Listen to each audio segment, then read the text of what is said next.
Hi అందరికీ. గోధుమ పిండితో అయితే దోశలు అయితే ట్రై చేశానండి.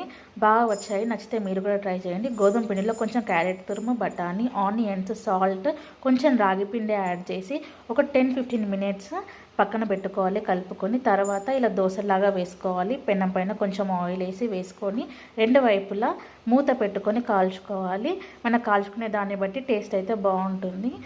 కాలకపోతే మాత్రము అంత పచ్చి పచ్చిగా అనిపిస్తుంది. నాకైతే నచ్చాయండి. మీరు కూడా ట్రై చేసి చూడండి. నచ్చితే ట్రై చేసి ఎలా వచ్చిందని కామెంట్ సెక్షన్లో కామెంట్ చేయండి.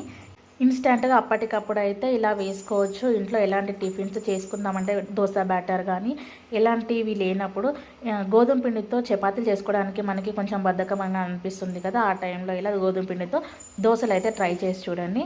నేనైతే ఇలా దోశలు వేసుకొని ఏదైనా కర్రీతో కానీ చట్నీతో కానీ ట్రై చేయండి, బాగుంటుంది. ఈ వీడియో నచ్చితే లైక్ చేయండి, షేర్ చేయండి. Thank you.